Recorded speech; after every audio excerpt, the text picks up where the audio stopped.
Hey, welcome to The Explainer. This is where we break down some really big topics, all with the power of slides.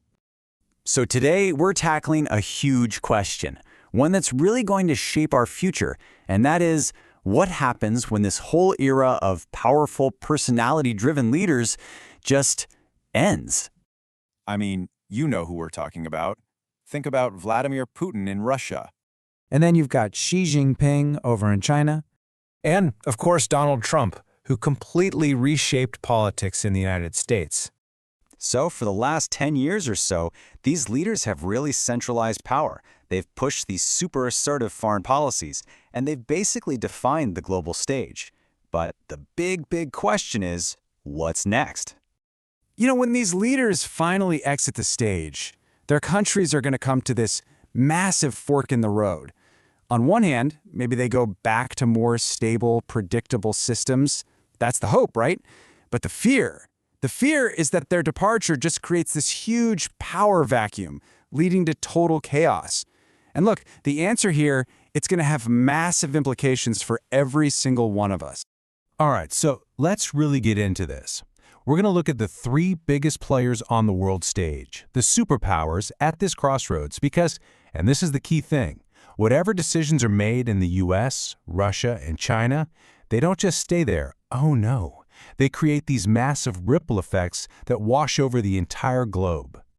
Okay, let's start with the US. The whole America First doctrine, it completely changed the conversation, didn't it?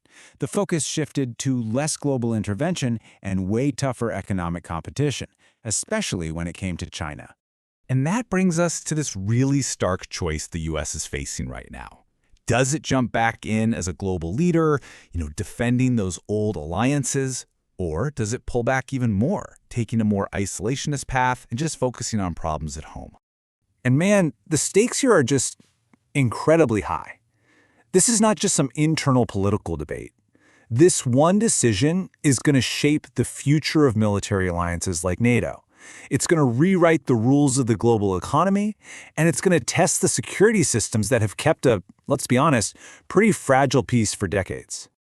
All right, let's switch gears and head over to Russia.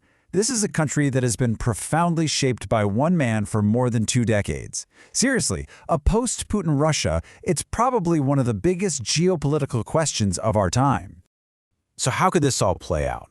Well, there are a few scenarios. One, you could see a really messy, ugly power struggle break out within the Kremlin elite. 2, and this would be a surprise, a totally new reformist leader could emerge. Or 3, and let's be real, this might be the most likely, we just get more of the same iron-fisted rule, just with a different face in charge. And make no mistake, what happens in Russia is absolutely critical for the rest of us. It has a direct impact on Europe's security, it shifts the global balance of power, and yeah, it can even affect the price you pay for gas, because Russia is such a giant player in the world's energy markets. Okay, now for our third superpower, China. And guess what? It's facing a very similar crossroads. Under Xi Jinping, power has become super centralized, and the Communist Party's grip has gotten way tighter. But a post-Xi China, that could look totally different. It could keep going down this assertive path, or it could pivot to something more pragmatic, something more focused on its own internal issues. So it's not just about the big three. Leadership changes in other really key regions could set off massive ripple effects. So let's do a quick tour of the globe, shall we? First up, the Middle East. The stability of the entire region really hangs on just a few key people. I'm talking about the political futures of longtime leaders like Benjamin Netanyahu in Israel or the rulers in the Gulf. Their next moves, or who comes after them, will directly impact everything from the Israeli-Palestinian conflict to the whole balance of power with Iran. And here's a huge reason why this matters so much. Just look at this. The Gulf monarchies control a massive piece of the world's oil supply. So any instability over there, any leadership change that goes sideways, it doesn't just stay in the region. It sends shockwaves through the entire global economy. And yeah, it hits all of us, right in the wallet. Hopping over to South Asia, it's a similar story. Powerful personalities have been defining the political landscape for years.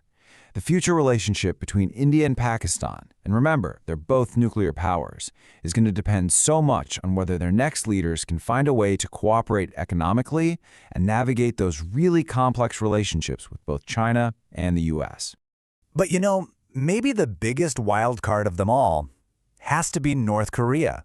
The entire state, the whole system, is built around one single person, Kim Jong-un. If he's suddenly not in the picture, wow, it could trigger anything from a total collapse to unexpected reforms to, well, more of the same. And the scary part? Right now, nobody has a clue which one it would be. Okay, so after that whirlwind tour of the globe, let's pull back. What's the big picture here? Is there a framework we can use to even begin to understand the world that's coming next? Well, here's one possibility, kind of the optimistic take.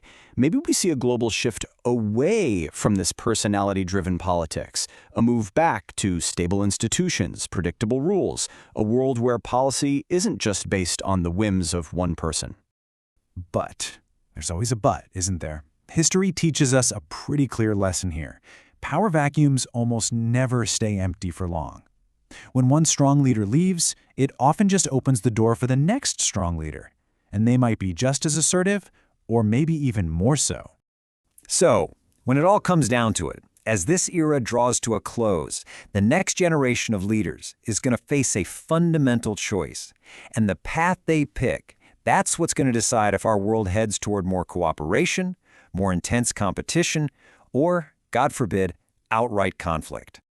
Look, there's no doubt about it. We are living through a moment of massive, profound change. The old geopolitical map is literally being redrawn right in front of us. And yeah, that brings a ton of uncertainty, which can be scary, but it also creates opportunity. So I guess the real question we're left with is this.